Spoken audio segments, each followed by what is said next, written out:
আসছি, এটা আমার শাশুড়ি না, এটা আমার মা। ওই সংসারের জীবনে অশান্তি হতো, জ্ঞানজাম ঝগড়া হতো, হতো না। অথচ শাশুড়ি তার মেয়েদেরকে নিয়ে হিসাব করে বেটার বউ তার মাকে তার বোনকে প্রাধান্য দেয়, এই নিয়ে জ্ঞানজাম আর জ্ঞানজাম, এই নিয়ে মাঝখানে বিপদে পড়ে অসহায় স্বামী আর ছেলে। কথা বলেন না কেন? অসহায় স্বামী আর ওই দুইজনের, একজনের স্বামী আর একজনের ছেলে। ওই লোকটা পড়ে অসহায়ত্বের ভিতরে, তিনটে গোলাবার না পারে, বউ ত্যাগ করতে না পারে, মারে কিছু কইতে। আমার কথা মনে হয় আমি বুঝাইতে পারিনি আপনাদের কথা, ঠিক কি না? খুব ভালো করে বুঝবেন আমার ভাইয়ারা। এরপরেও আমার মাদেরকে বলবো, বোনদেরকে বলবো, যুবক ভাইদেরকে বলবো, মা যখন বৃদ্ধা হয়ে যায় তখন বুদ্ধি অনেকটা কমে যায়। তারা যদি কোনো অন্যায় করেও থাকে তাদের কলিজায় আঘাত দিও না, সর্বনাশ হয়ে যাবে। কিন্তু ঠিক কি না? সর্বনাশ হয়ে যাবে। কেমন? এই যে ঘটনাটা শুনলে, বাস্তব ঘটনা, এটা কোনো কিতাবের ঘটনা, একবারে বাস্তব ঘটনা। এইটা শুনলে বুঝবে। হাফেজ সাহেব বলে, আমি নওজোয়ানের চেহারার দিকে তাকাই রইলাম, মাত্র 2,000 টাকার জন্য এতগুলি মানুষের সামনে মাকে এত পরিমাণ অপমান করলো। তোমার বুদ্ধি নাই? তুমি তো জায়গা বিক্রি করে আমার টাকা লাগবে জন্য আমাকে টাকা দিচ্ছ, তার মধ্যে আবার 2,000 নিয়ে নিছ। তোমার বুদ্ধি শুদ্ধি কিছুই নাই। মা জননী মাথাটা নিচু করে শুধু এতটুকুই বলল, বাবা খুব প্রয়োজন ছিল এই জন্য নিয়েছি। অথচ সন্তান মার আর বাবার টাকা লাগুক অথবা না লাগুক, মাঝে মাঝে 20 টাকার একটা নোট দিবেন, 50 টাকার একটা নোট দিবেন, আর একটা মুস্কি হাসি দিবেন, মা এটা রাখেন।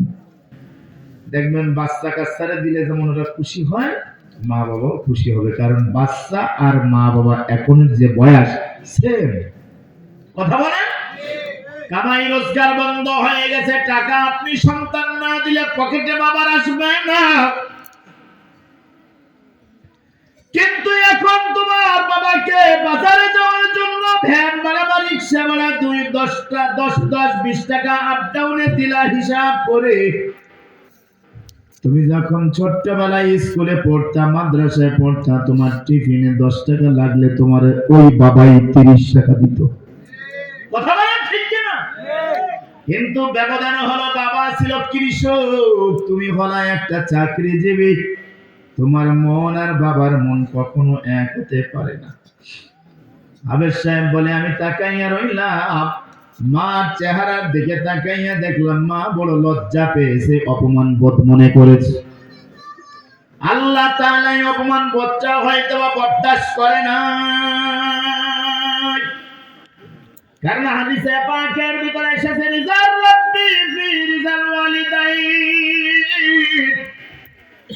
ওয়া সাখাতুর রাব্বি ফি সাখাতুল ওয়ালিদ।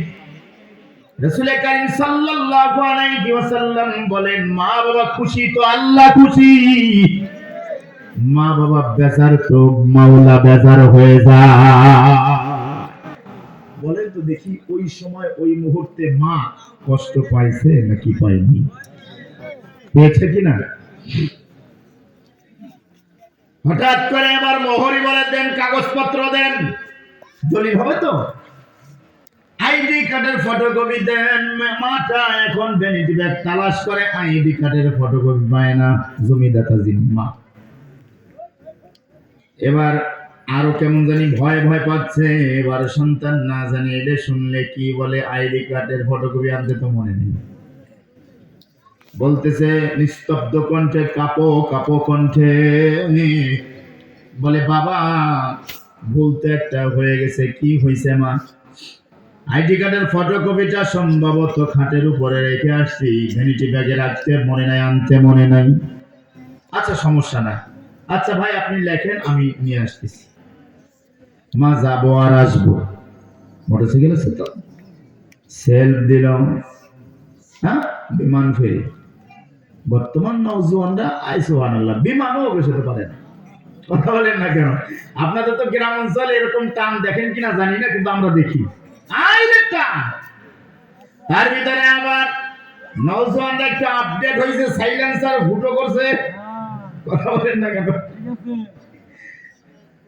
আমাদের দেশের মানুষ এত বোকা, দেখেন ভালো জিনিসটাকে ছিদ্র করে কি করছে। আগে সাউন্ডটা ছিল মিষ্টি, সাউন্ডটা ছিল ভদ্র, সাউন্ডটা ছিল বিরক্তি মুক্ত। আর এখনের যে 3.5 লক্ষ 4.5 লক্ষ 4 লক্ষ 5 লাখ টাকার গাড়িটারে ছিদ্র করলো, এই ছিদ্র করে এটা বানাইছে বেবি ট্যাক্সি। কথা বলেন না কেন? বেবি ট্যাক্সি বানাইছে, ফট ফট ফট ফট ফট ফট ফট ফট ফট, এই হলো তার শব্দ। যাওয়ার সময় কয় উশৃঙ্খল গোলাবান রে, বলেন জ্বালায় ফেললো রে। অথচ গাড়িটা কিন্তু কালকে শোরুম থেকে বের করছে, 4 লাখ টাকা দাম বেবি ট্যাক্সি। যদি জিজ্ঞেস করা হয় বলবো হুজুর এগুলো আপনারা বুঝবেন না, এটা হচ্ছে স্টাইল। এটা কি স্টাইল? আমি একদিন ওই যে পদ্মার ওইখানে ব্রিজ ছিল না, তখন ফেরি ছিল মাওয়া, আমি মাদারীপুর এক প্রোগ্রামে যাচ্ছি। স্টাইল কি আমাদের নওজোয়ানদের, খালি স্টাইলটা শুনেন তো। ফেরিতে প্রচুর পরিমাণ জ্যাম দেখে গাড়ি এই পারে রেখে আমি স্পিড বোর্ডে উঠে গেছি, যে আমি যদি স্পিড বোর্ডে পার হয়ে ওই পাশ থেকে না যাই তাহলে মাহফিল ধরতে পারবো না। স্পিড বোর্ডে উঠছি, আমার ঠিক বরাবর সামনের সিটে একটা যুবক বসা, হাফ প্যান্ট পরা, সরি ছেঁড়া প্যান্ট পরা, বিভিন্ন জায়গায় ছেঁড়া।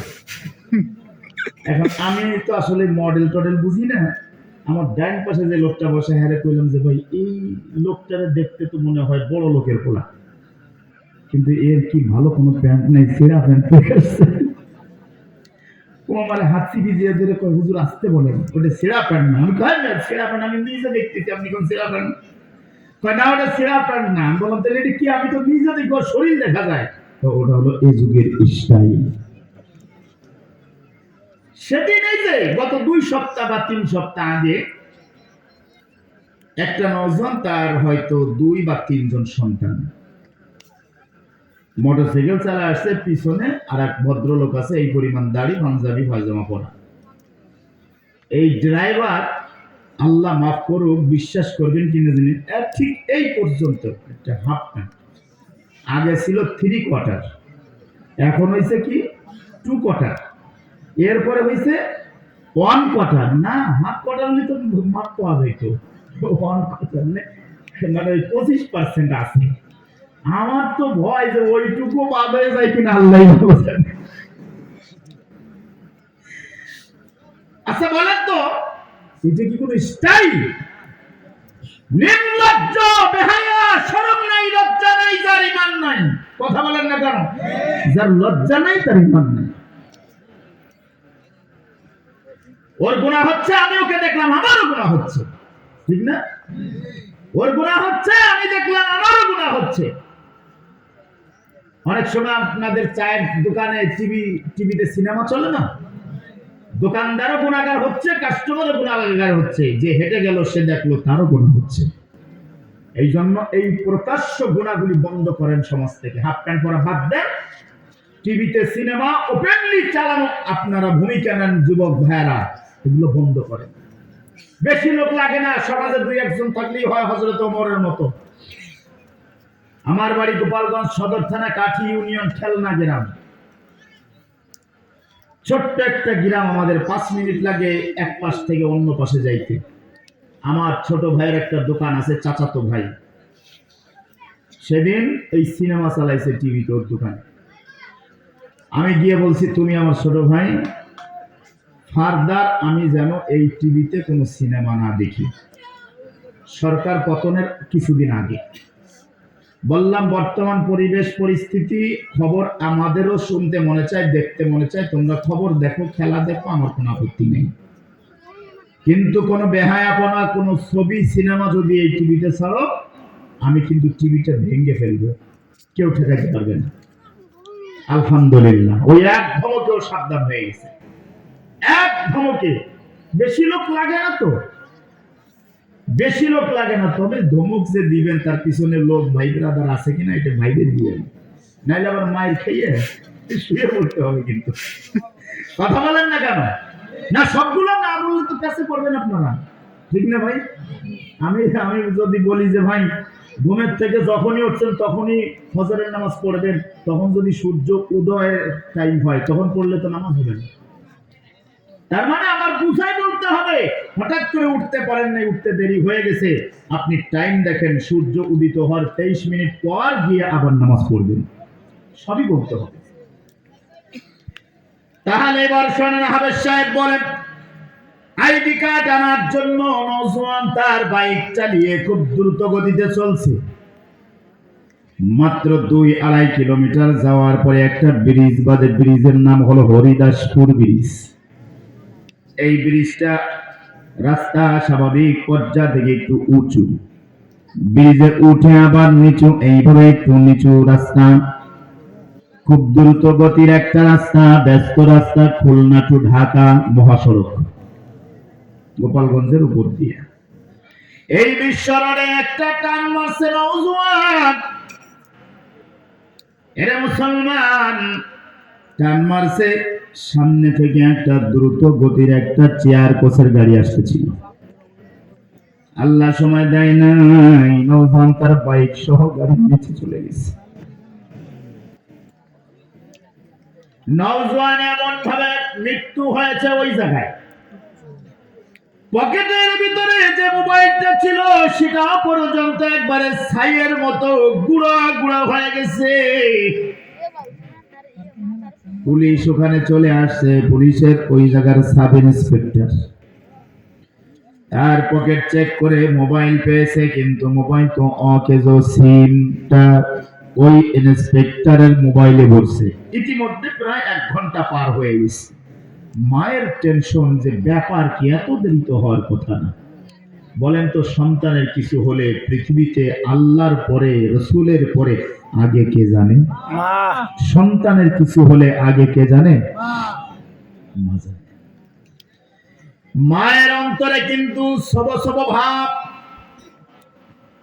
না জানি কোন বিপদ ঘটেছে আমার বাবা। অনেকক্ষণ পর্যন্ত ফোন ট্রাই করে, ফোন বন্ধ, ফোন চালু না। প্রায় 1 ঘন্টা পর ফোনটা ঢুকছে, রিসিভ হইল। মানে পুলিশও চিন্তা করছে যে ওর তো পরিচয় জানি না, ওর সিমটা ওপেন রাখি, দেখি ওদের কোনো কল আসে কিনা। তাই হইছে। মা তো ট্রাই করতেছে, হাবেজ সাহেব চেষ্টা করতেছে, হাবেজ সাহেব চেষ্টা করতে করতে একবার কল ঢুকছে। মায়ের কলটা আগে ঢুকছে, মা জননী কণ্ঠ, সন্তানের কণ্ঠ পায় না। বলে আপনি কে? পায় আমি তো থানার সাব ইন্সপেক্টর অমুক। আপনি পুলিশের লোক, কিন্তু আমার ছেলের মোবাইল আপনার কাছে কেন? আমার ছেলে কোথায়? বলে মা গো, আপনার সাথে কি আর কেউ আছে? হাফেজ সাহেব আছে, হুজুরের কাছে দেন ফোনটা। মহিলাদের কাছে কিন্তু হঠাৎ করে কিছু বলাও ঠিক না, আর বলেও না, যারা বুদ্ধিমান। হাফেজ সাহেব মোবাইলটা কানে নেওয়ার পর বলতেছে সালাম কালামের বিনিময়ে। এবার সাব ইন্সপেক্টর বলতেছে, হাফেজ সাহেব, যেই ছেলের কাছে আপনারা বারবার ফোন দিচ্ছেন, হরিদাসপুর ব্রিজের পশ্চিম পাশে এইভাবে দুর্ঘটনা হয়ে সে ইন্তেকাল হয়েছে, মারা গেছে, দ্রুত চলে আসেন। আমার দিকে তাকান। হাফেজ সাহেব কথাটা শুনে দাঁড়ানো অবস্থায় ঠিক এইভাবে মোবাইলটি পড়ে গেছে নিচে। মোবাইলটা যখন পড়ে গেছে, মা জননী টের পাইছে আমার বাবার যেন কোনো দুর্ঘটনা ঘটছে। বাবা বলে একটা চিৎকার মারছে, দৌড় দিছে। মা কোন দিকে যাবে মা নিজেও জানে না, কিন্তু দৌড়াইতেছে, সমানে দৌড়াইতেছে। রেজিস্ট্রি অফিস থেকে বের হয়ে মেইন রোডের দিকে দৌড়াইতেছে। হাফেজ সাহেব পিছনে দৌড়ায়। দৌড়াইতে দৌড়াইতে মহিলাটারে হাফেজ সাহেব ধরে বলে, মা গো, এইভাবে দৌড়াইলে তো হবে না, চলেন আমার সাথে। রিকশায় উঠে চলে গেল হরিদাসপুর ব্রিজের পশ্চিম পাশে। মা জননী সন্তানের লাশের অবস্থা দেখে একটা চিৎকার দিয়ে অজ্ঞান হয়ে গেল।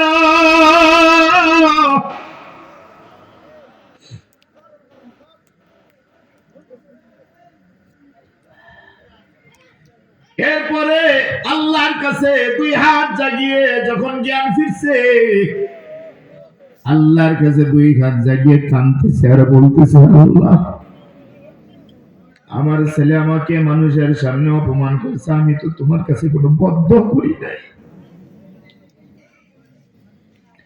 আমি তো তোমার কাছে বিচার চাই নাই, বিচারের কথা বলি নাই, কেন আমার চোখের সামনে আমার সন্তানের মৃত্যু দেখতে হলো? হয়তো আল্লাহর পক্ষ থেকে আল্লাহ পাক বলেন, এরে মহিলা, তুমি বিচার চাও নাই, কিন্তু কলিজায় আঘাত পাইছো, অপমান হইছো, অপমানটা তুমি হও নাই, আমি নিজে হইছি। এটা একটা পয়েন্ট যে মা বাবার মনে কষ্ট দেওয়া যাবে না।